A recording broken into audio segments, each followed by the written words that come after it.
దేవుని అతి పరిశుద్ధ నామానికి మహిమ కలుగును గాక. ఈరోజు ఓ ఫర్ టుడే వాక్య సందేశానికి మిమ్మల్ని అందరినీ ప్రేమపూర్వకంగా ఆహ్వానిస్తున్నాను. ఈ సందేశాలు ఉంటున్న మీ అందరికీ మన ప్రభువును మన రక్షణకర్త అయిన యేసుక్రీస్తు ప్రభు వారి అత్యున్నతమైన నామంలో లైఫ్ చర్చ్ వైజాగ్ నుంచి మీకు శుభములు తెలియజేస్తా ఉన్నాను. ఈరోజు జకర్యా గ్రంథం 9వ అధ్యాయం 12వ వచనం చదువుకుందాం. జకర్యా గ్రంథం 9వ అధ్యాయం 12వ వచనం చదువుకుందాం. బంధకములలో పడి ఉండి నిరీక్షణ గలవారులారా, మీ కోటను మరలా ప్రవేశించుడి, రెండింతలుగా మీకు మేలు చేసేదనని నేడు నేను మీకు తెలియజేయుచున్నాను. ఇది యూదా ప్రజలకు ఇస్తున్న గొప్ప వాగ్దానం. యూదా ప్రజలు చాలాసార్లు దేవునికి అవిధేయత చూపించిన మీదట అన్యురాళ్ళకి అప్పగించాడు. ఎందుకంటే దేవుని మాటకు అవిధేయత చూపించి దేవునికి దూరమైన పరిస్థితిలో వీరు బ్రతుకుతున్నప్పుడు దేవుడు ఆయాసపడ్డాడు.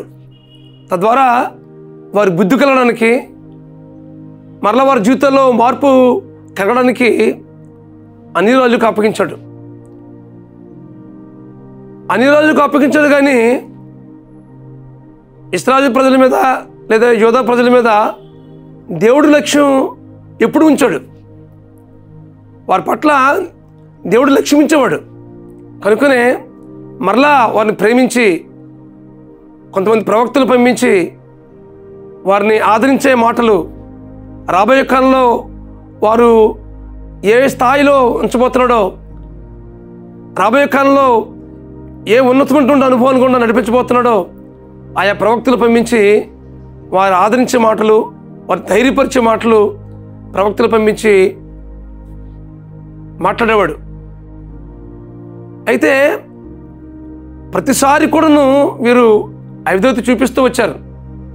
అయితే ఇక్కడ దేవుడు మాట్లాడుతున్నాడు, బంధకంలో పడి ఉండి నిరీక్షణ గలవారులారా అంటున్నాడు కదా. అంటే దేవునికి అవిధేయత చూపించిన మీదట వీరు ఆయా బంధకాలకు వెళ్ళిపోయారు.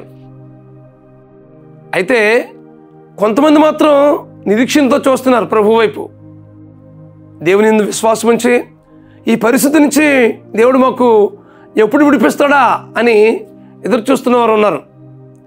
అలాంటి వారికి అంటున్నాడు, బంధకంలో పడి ఉండి నిరీక్షణ గలవారులారా, మీరు కోటలో ప్రవేశించుడి, మీకు రెండంతల మేలు చేసేదను అని దేవుడు వాగ్దానం చేస్తున్నాడు.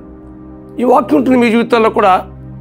దేవుడు వాగ్దానం చేస్తున్నాడు, ఏ బంధకాలు అయితే మీరు పడి ఉన్నారో ఆ బంధకాల నుంచి మీకు విడిపిస్తాడు దేవుడు. ఎప్పుడు అంటే ఆయన యందు పరిపూర్ణమైన విశ్వాసం ఉంచి నిరీక్షణతో ప్రభు సన్నిధిలో మనం కనిపెట్టినప్పుడు ఏ బంధకాలైతే మీరు అనుభవిస్తున్నారో, ఏ బంధకాల గుండా మీరు ప్రయాణం చేస్తున్నారో వాటన్నిటి నుంచి విడిపిస్తాడు దేవుడు.